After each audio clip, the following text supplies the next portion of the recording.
मैं doctor Nepal Chandra Mato, department of history, Singham college Chandi. आज semester 3 के छात्र छात्राओं के जो डीएससी स्टूडेंट है, छात्र छात्राएं और जीई पेपर, जीई स्टूडेंट दोनों के लिए सेम पेपर है। दोनों के संबंध में आज एक नया विषय लेकर आए हैं। वह है अकबर के धार्मिक नीति, रिलीजियस पॉलिसी ऑफ अकबर।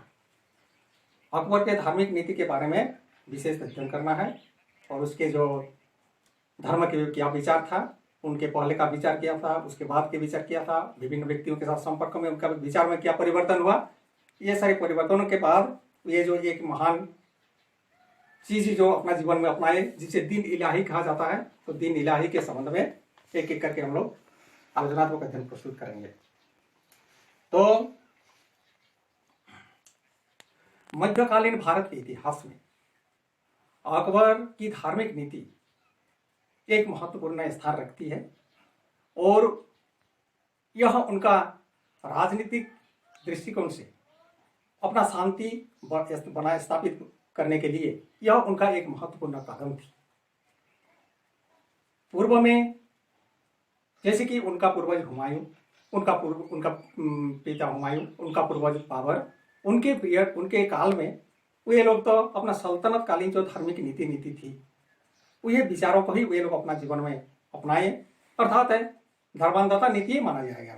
क्योंकि विभिन्न धर्मों के प्रति उन लोगों का विचार अन्याय अत्याचार पूर्ण रहा और ये लोग उसी प्रकार अपना सल्तनत कालीन शासन व्यवस्था के जैसे अपना विचार को धर्मांधता विचार कहा जाता है, धर्मों के क्षेत्र में ऐसे विचार को अपना के रखे। तो अकबर ने भी वैसा ही अपना नीति को बना के रखे, लेकिन उनके जीवन में एक ऐसे दौर आई, परिवर्तन आया, परिवर्तन का समय आया, इसीलिए उनके अध्ययन की सुविधा है तो उनके जो जीवन की एक एक धारा, विचार का जो धारा, उस धारा का हम लोग एक क्रमबद्ध रूप से अध्ययन प्रस्तुत करेंगे। इसीलिए उनके विचार को 4 पार्ट में, 4 भाग में बांटा किया है।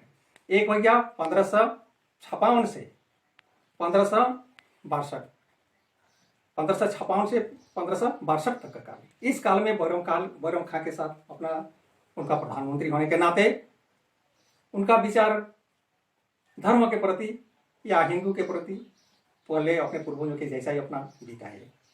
फिर 1562 से 1575 तक ये काल उनके हृदय में कुछ परिवर्तन का काल आया। वे अपना धर्म में एक नया आयाम को जोड़ना शुरू किए, अपने विचार को परिवर्तन करना शुरू किए, अर्थात ये धर्मांधता की नीति को त्याग करके ये सहिष्णुता नीति अपनाना शुरू किए। फिर 1575 से 1582 तक इस काल में वे और भी मतलब विभिन्न व्यक्तियों के संपर्क में आकर, विभिन्न धर्म संस्कृतियों के संपर्क में आकर उनके हृदय में एक पवित्र विचार जागृत हुई और ये धार्मिक सहिष्णुता की नीति को अपनाए। फिर 1582 से 1606 तक ये काल उनका महत्वपूर्ण काल माना जाता है, क्योंकि इस समय में वे संपूर्ण रूप से पुराने रीति नीतियों को त्याग करके जो कठोर विचार थी, अत्याचार अन्यायपूर्ण विचार थी, ये सारे चीजों को संपूर्ण त्याग करके ये एक सहिष्णुपूर्ण जीवन, एक धर्म सहिष्णुतापूर्ण जीवन व्यतीत करने का वे ठान लिए और वे इसी काल में, इसी समय में ये दीन इलाही नामक एक संस्था का भी ये स्थापना किए। तो हम लोग को ये देखना है कि अकबर के जो विभिन्न जीवन के जो क्रिया में, जीवन के काल में उनका जो विभिन्न प्रकार की परिवर्तन हम लोग को देखने के लिए मिलता है, ये परिवर्तन के लिए क्या क्या धोतक थी, क्या क्या कारक था, क्या विशेष, क्या मुख्य बिंदु थी कि उनके विचारों में जो एक पूर्वजों से, एक पहले से उसी प्रकार एक धर्मांधतापूर्ण जीवन व्यतीत करने वाले राजतंत्रात्मक व्यवस्था और वैसे समृद्धशाली बादशाह सम्राट, लेकिन उनके विचार में एक इतने मतलब सरल विचार आ गया कि धर्मों के प्रति, जीवों के प्रति या हमारे उनके अपने जो नागरिकों के प्रति, राजा तथा प्रजा के प्रति जो वात्सल्य की जो भावना, इतने सुंदर अहिंसात्मक नीति जो ये अपनाए, जिसके चलते उनके विचारों का एक एक करके हम लोग अध्ययन प्रस्तुत करेंगे कि किस प्रकार मतलब उनके विचार में परिवर्तन आया। मतलब के परिवर्तन के पॉइंट में एक नंबर पॉइंट है कि वंशजों का देन। कहा जाता है कि ये तो मुगल वंश के प्रतापी नरेश, बाबर, हुमायूं, ये सब महामानवों के ये वंशज थे। वे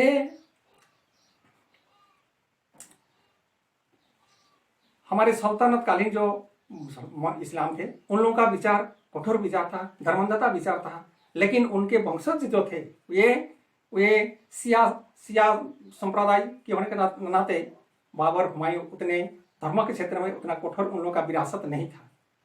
उनके जो माता थे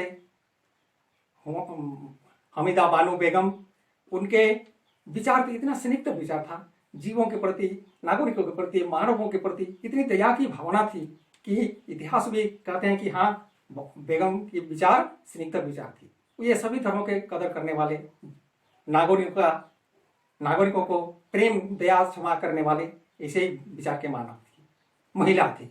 तो ये जो अपना पूर्वजों से उनको एक अच्छा विरासत मिला था, जिसके चलते उनके हृदय में बाद में परिवर्तन होना शुरू हुआ, कठोरता चढ़ के हुए सरलता में आने शुरू किए, धर्म सहिष्णुता बनना शुरू किए। नेक्स्ट पॉइंट है अपने शिक्षकों का प्रभाव, गुरुजनों का प्रभाव। उनका शिक्षा दीक्षा अच्छे सुन्नी और शिया दोनों दृष्टिकोण, दोनों मतलब गुरुओं के हाथ से किया गया था। लतीफ, अब्दुल लतीफ ये शिया के थे, और सुन्नी मुनीम ये मतलब सुन्नी के संप्रदाय के थे। दोनों के विचार उनके हृदय में था, अतः ये पवित्र विचार उनके हृदय में, उनके रक्त में बह रहा था, जिनके चलते उनके विचारों में एक सात्विकता की भावना जागृत होने लगी। नेक्स्ट पॉइंट है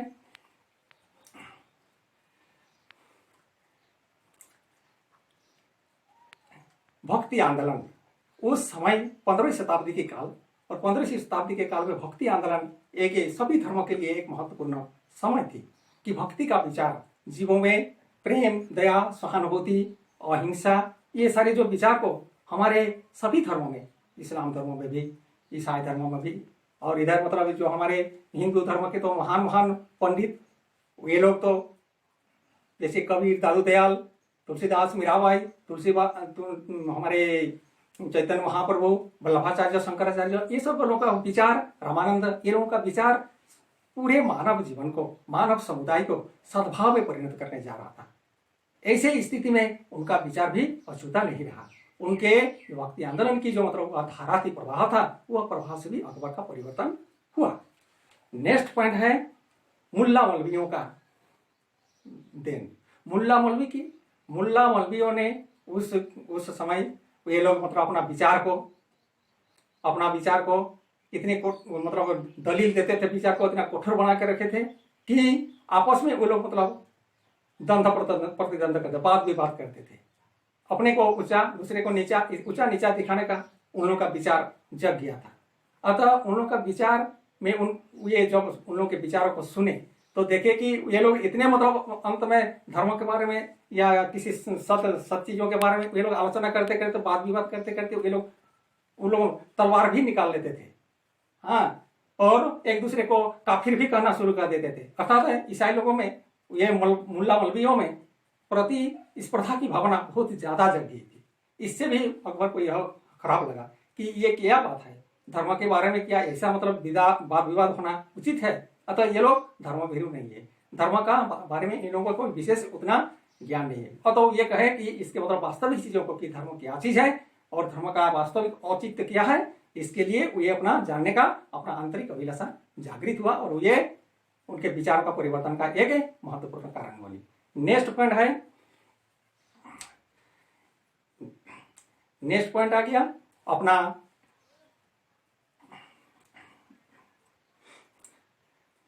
कि इबादत खाना का मतलब ये मतलब नेक्स्ट पॉइंट है इबादत खाना का प्रभाव। अकबर ने अपने धार्मिक विचारों को विशेष रूप से जानने के लिए एक इबादत खाना का ये स्थापना किए थे। इबादत खाना में क्या कोई पूजा पाठ पार्वण या कोई कुछ होता था, ऐसे नहीं। इबादत खाना का एक वह स्थान था जिस स्थान में संपूर्ण इस्लामियों एक जगह पंडित जो मतलब वहाँ का मुल्ला मौलवी होते थे, वे लोग उपस्थित होते थे और अपना धर्म के बारे में विभिन्न प्रकार के आलाप आलोचना करते थे और धर्मों के वास्तविक चीजों का वहां पर चिंतन होता था, मंथन होता था। तो देखे कि उस जगह पर जो वाद विवाद ज्यादा होता है इबादत खाना में, तो ये अनुभव किए। ये 1578 ईस्वी में ये क्या 1578 ईस्वी में ये क्या किए कि नहीं, इबादत खाना में केवल इस्लामी नहीं बल्कि वहाँ सभी धर्मों का मतलब प्रवेश करने का ये द्वार खोल दी कि इबादत खाना सबको आ सकते हैं। इबादत खाना होता प्रार्थना समाज, प्रार्थना का मतलब जगह, मतलब इबादत करने का जगह, पूजा गृह जिसे कहा जाता है। तो उसे पूजा गृह में सबको आने का स्थान मिल गया। अभी हिंदू, दूसरे धर्म, इस्लाम सबको वहाँ आगे विभिन्न पंडित वहाँ उपस्थित हुए और ये पंडितों के माध्यम से विचार मंथन होने शुरू हुआ कि धर्म क्या चीज है, धर्म का औचित्य क्या है, किस धर्म में कितना अपना अस्तित्व है, इस सारे चीजों के बारे में ये मतलब विचार मंथन वहाँ होता था वहाँ पर।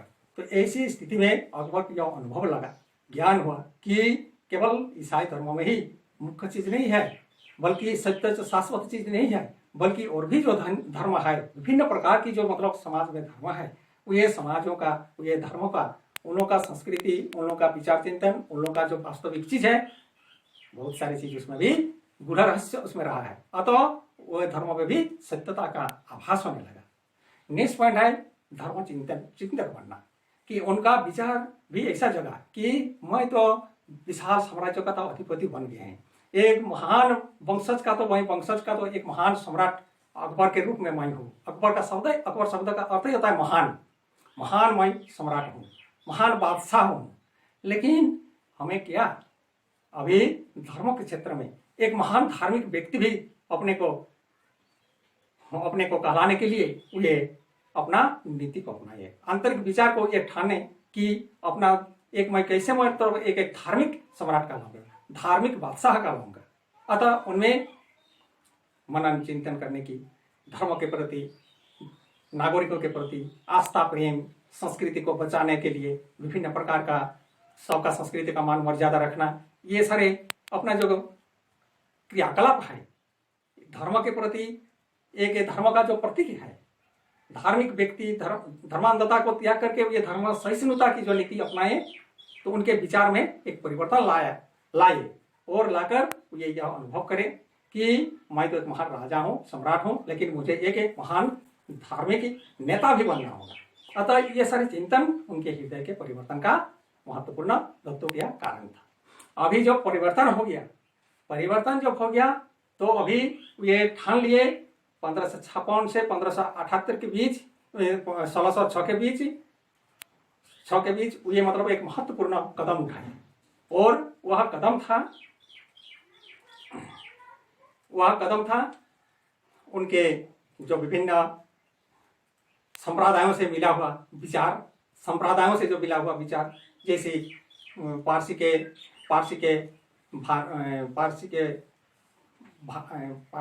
के मतलब जो थे दस्तूर, पारसी धर्म के जो दस्तूर थे उनके विचार भी आया था। जैन धर्म के भानु प्रताप थे, उनका विचार भी उनमें आया था। हमारे हिंदू के पुरुषोत्तम, आचार्य पुरुषोत्तम, वह देवा का विचार, उनका विचार भी उनके हृदय में दौड़ रहा था। हाँ, इसी प्रकार विजय सेन का विचार भी उनके हृदय में दौड़ रहा था। तो ये जो पारसी, जैनित, बौद्धिस्ट और अपना इस्लामिक और हिंदू सभी धर्मों के प्रणेताओं के, सभी धर्मों के महामानवों के विचारों के परिणाम स्वरूप ये देखे कि सभी धर्मों का सार एक चीज है, एक ईश्वर है वास्तव में। अतः हमें एक ईश्वर के भावना को रखते हुए हमें क्या करना होगा, सबके साथ मिलजुल के रहकर ही मैं अपना राजनीतिक जो विचार है, अपना राजा बनने की जो आकांक्षी है, वो आकांक्षा को अपना पूरा कर सकते हैं। अतः ये राजनीतिक विचार को अपना संपुष्ट करने के लिए ये क्या किए कि सब में एकता, समता, भ्रातृत्व, बंधुत्व की भावना लाने के लिए ये दीन ए इलाही नामक एक संगठन बनाए, संस्था बनाए, धर्म संस्था बनाए। अभी दीन ए इलाही के बारे में चर्चा करेंगे कि इसका क्या विचार था, दीन इलाही क्या थी, यह कहाँ तक सफल हुआ, यह कैसे असफल हुआ, इसके बारे में थोड़ा आलोचना करेंगे। अतः दीन इलाही की थी यह धर्म उनके अकबर का। ये क्या किए कि सभी धर्मों को मिला के, सभी धर्मों के सारी चीजों को मिलाकर एकत्रित करके एक दीन मतलब होता है धर्म, और इलाही मतलब ईश्वर, अर्थात ईश्वर का धर्म, ईश्वर का जो धर्म है वही दीन इलाही है। दीन इलाही कोई नया चीज नहीं है ना। दीन इलाही का अर्थ ही हुआ कि ईश्वर का धर्म, ईश्वर महान है, महान ईश्वर का धर्म। अतः ये जो ईश्वर का जो धर्म है, इसी धर्म के लिए, दीन इलाही के लिए ये अपना कुछ सिद्धांत बनाए थे, या इसको पाने के लिए, इसको ग्रहण करने के लिए, इसके अनुयायी बनने के लिए कुछ सिद्धांत बनाए थे।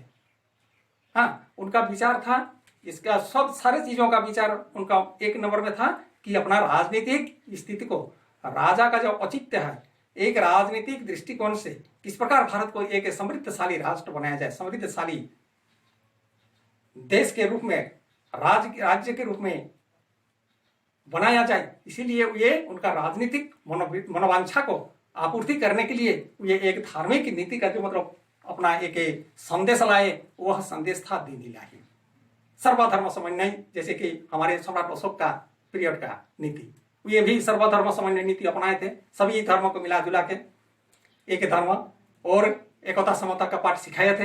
तो उसी के आलोक में ये भी अपना किए कि एक दीन इलाही जो बनाए कि ईश्वर का धर्म, और उसके जो मुख्य व्यक्ति होंगे वो होंगे अकबर। अकबर मतलब महान, अर्थात महान ईश्वर का धर्म। अकबर शब्द का ही अर्थ है फारसी भाषा में अकबर का कि महान, अर्थात अकबर महान ईश्वर का धर्म, अतः महान ईश्वर का जो धर्म है दीन इलाही, इसके लिए ये मतलब निम्नलिखित सिद्धांत को बनाइए। उसके लिए क्या सिद्धांत था, उनका हेड तो ये स्वयं अपना उनका धर्मगुरु बने अकबर, और उसके लिए कहा गया कि इस धर्म का अनुपालन करने के लिए अकबर का अवलंबी बनना होगा, अकबर को गुरु मानना होगा। उसके बाद इसके अनुपालन के लिए अकबर को साष्टांग प्रणाम करना होगा। उसके बाद इसके अनुयायी बनने के लिए, अनुयायी बनने के लिए कोई किसी को दबाव नहीं डाला जाएगा, बल्कि श्रद्धा से, भक्ति से, यह भक्ति का प्रतीक है, भक्ति से इसको मतलब अपनाने का नीति बनाया गया। इसमें कोई जबरदस्ती वाला बात नहीं। फिर इसके जो पालन करने वाले हैं वो सात्विक आहारी होगा, मछली मांस ये सब नहीं खाएंगे, मांस नहीं खाएंगे। फिर आगे इनका जो अनुयायी होगा वो दाढ़ी नहीं बढ़ाएंगे, दाढ़ी वाला नहीं होंगे। इसके बाद इसके अनुयायी अपना मरने के पहले ही इसका अपना जो श्राद्ध कर्म है, श्राद्ध कर्म, मृत्यु के पहले ही श्राद्ध कर्म इनका अनुयायी को करना होगा। और इसके बाद इसके जन्म के प्रत्येक वर्ष में एक भोज देना होगा समाज को। और इसी प्रकार इसके अनुयायी एक 14 वर्ष से नीचे के महिलाओं के साथ विवाह नहीं करेंगे या सहवास नहीं करेंगे। ऐसे विभिन्न प्रकार की उनका जो नीति था वह एक सरल तो नहीं, जटिल था, लेकिन मानने के लिए सबको बाध्य होना पड़ता था उसका अनुयायी बनने वाले व्यक्तियों को। अतः उनके अनुयायियों में इसी प्रकार की मतलब दीन इलाही का सिद्धांत था, और उस सिद्धांत को सर्वसंपन्न बनाने के लिए अकबर ने अपना मानवों को सद्भावना, सौहार्दपूर्ण, समन्वयपूर्ण व्यवहार करते हुए उस नीतियों को अपनाने का आदेश दिए। किसी पर वे कठोर दबाव डाले नहीं, बल्कि सरलता से अपनाने का आदेश दिए। बहुत सारे हमारे उनके जो अनुयायी थे, कहा जाते 18 अनुयायी थे। 18 अनुयायी में हमारे हिंदू के भी टोडरमल थे, मानसिंह थे, बीरबल थे, और भी बहुत सारे उनके आदर्श व्यक्ति सब उस विचार में जुड़ गए, उनका दीन इलाही के संगठन में आ गए और अपने को सात्विक जीवन व्यतीत करने में या अपना अकबर के प्रति, राजा के प्रति, सम्राट के प्रति, बादशाह को ये एक ईश्वर के समतुल्य मानते थे, साष्टांग प्रणाम करते थे, उनके दया का पात्र बन के रहते थे। इसी प्रकार उन लोगों का श्रेष्ठता, पवित्रता था, निर्मलता थी।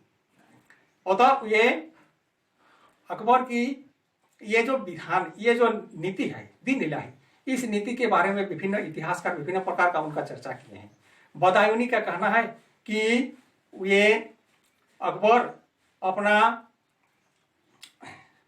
जो अस्तित्व है, अपना जो वंशजों का जो मतलब वंशजों का जो उनका विरासत है, या अपना जो मानवता है, ये सारे सब खो के, सब त्याग करके ये ऐसे धर्म का अनुयायी बने कि जो सबसे मूर्खता का काम है, नीच या नीचे स्तर का बादशाह का काम है। अतः एक हिनस्त के दृष्टिकोण से एक नीचे स्तर के मानव के रूप में ये मतलब उनका आकलन किए हैं। जो बदायूनी स्वयं सुन्नी थे, इसीलिए उनके विचार में तो थोड़ा उनके प्रति ऐसे नीच भावना आता ही था, इसीलिए अपना उनको बोलने का मौका मिल गया और ऐसे मतलब बोले हैं, लेकिन ये उचित नहीं है। फिर हमारे स्मिथ साहब या हैग महोदय, इन लोग ने उनके विचारों का अध्ययन करके बोले हैं। स्मिथ साहब का कहना है कि ये उनका विचार दीन इलाही विचार उनका मूर्खता था या उनका बुद्धिमानी। ये मतलब कहने के लिए ये मतलब थोड़ा बोलते हैं कि उनका मूर्खता था कि बुद्धिमानी।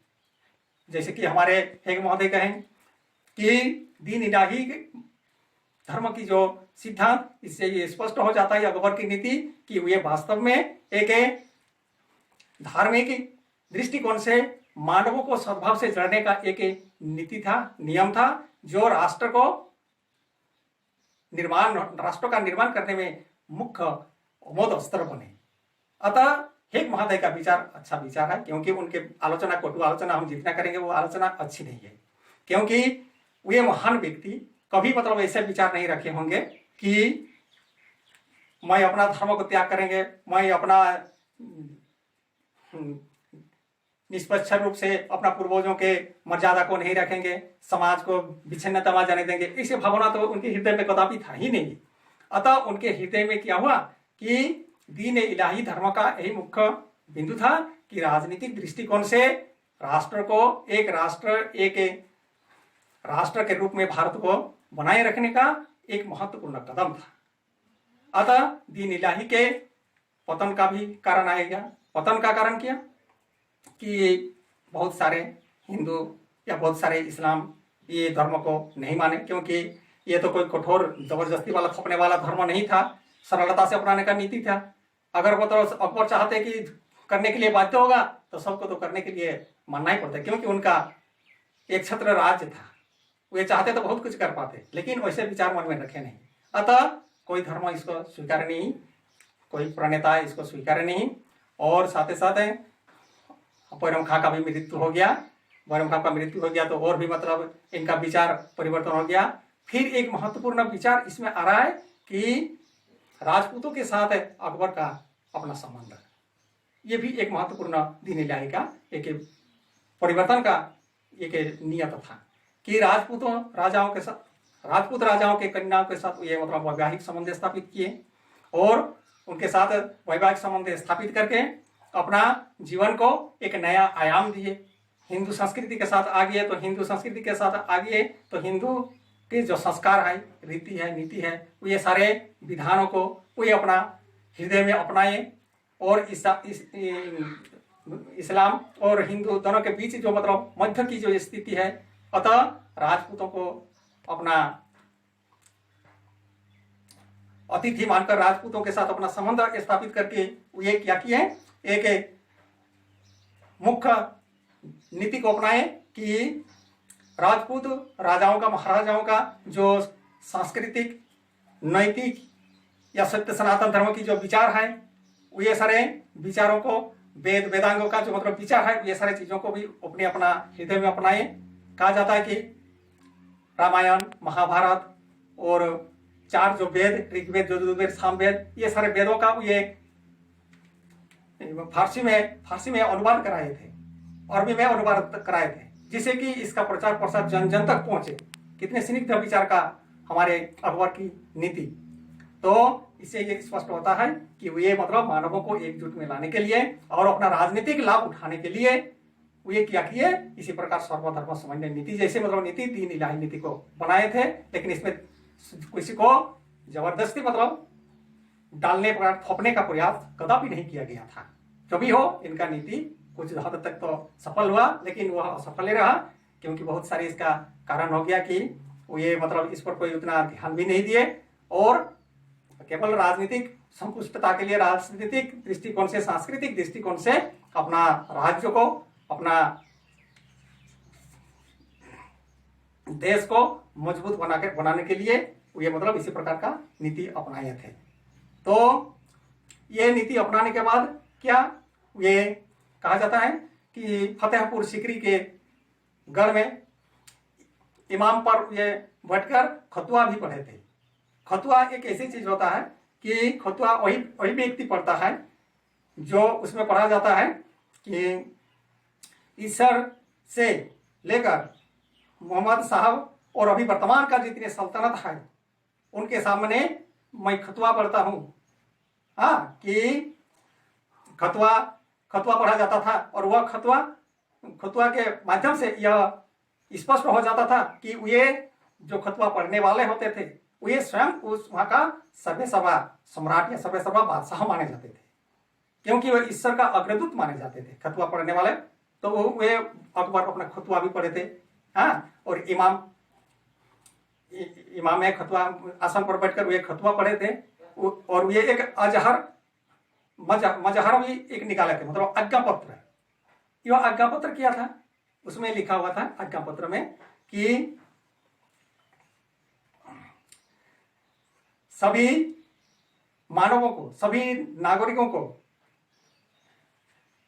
दीन इलाही अपनाने के लिए किसी को बाध्य नहीं किया जाता है, बल्कि इसके जो नीति है, इसका जो सिद्धांत है, उस सिद्धांत को मानकर हमें सौहार्द, समन्वय, सद्भाव की नीति को बना के रखना है। वे अगर कठोर आज्ञा पत्र निकाल लेते तो बहुत सारे चीज वे कर पाते, लेकिन वे कठोर नहीं बल्कि सरलता से मानवों को अपनाने का आदेश दिए और एकता समता का पाठ सिखाए और एक महान मतलब व्यक्ति के रूप में, महान सम्राट के रूप में मध्यकालीन भारत के इतिहास में अपना स्थान को रखें।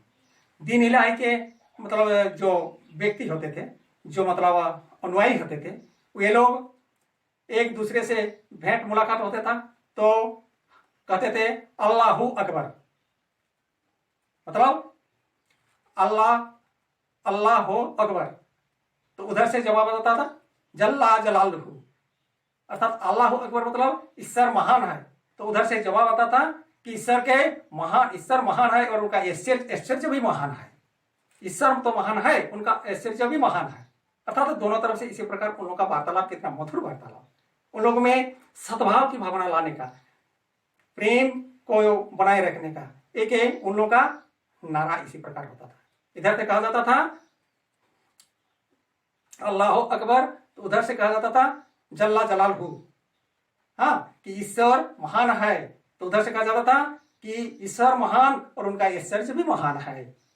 धन्य धन्य अकबर की ये नीति। अतः यह सद्भाव नीति था, सौहार्दपूर्ण वातावरण, प्रेम की वातावरण बनाए रखने का यह नीति था।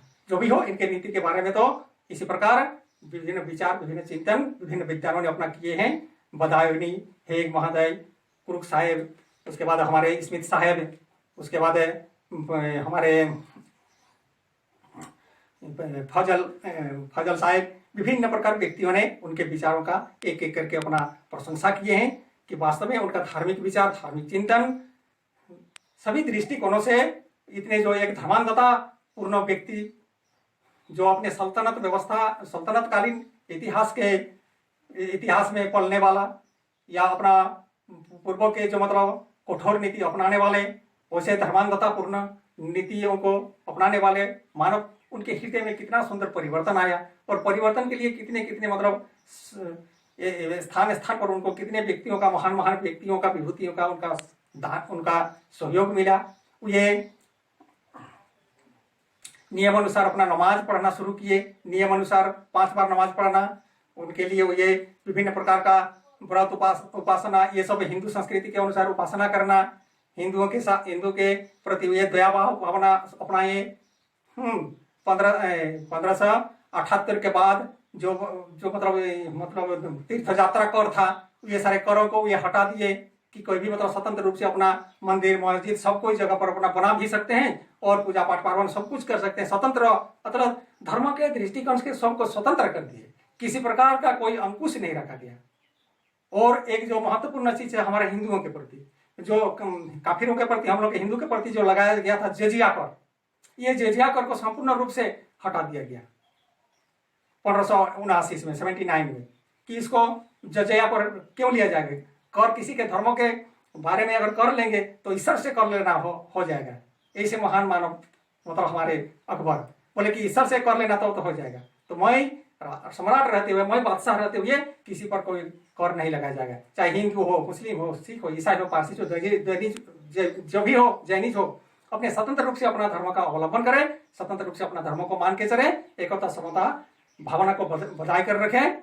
इसीलिए ये जो प्रतिबंध था अपना पूर्वजों के द्वारा या अपना सल्तनतकालीन व्यवस्था में जो रीति नीति थी, ये सारे चीजों को ये त्याग करके अपना एक महान नीति का, अपना एक महान व्यक्ति के रूप में भारत भूमि में आविर्भाव हुए और मानवों को मध्यकालीन भारत के इतिहास में एक महान सम्राट के रूप में, महान बादशाह के रूप में अपना के वो महान शब्द का औचित्य रहकर इस भारत भूमि में उनका विचार चिंतन, आगे के जो महाराजा बादशाह आए उन लोगों के विचारों को परिवर्तन करने या युग युग तक मानवों के विचारों में एक नया परिवर्तन की भावना जगाने में इनका विचार चिंतन उदाहरणीय बनकर रहेगा और अपूरणीय अनुपम देन बनकर रहेगा। ऐसे ही विचार हमारे धार्मिक क्षेत्र में मध्यकालीन भारत के इतिहास में अकबर महान का रहा है।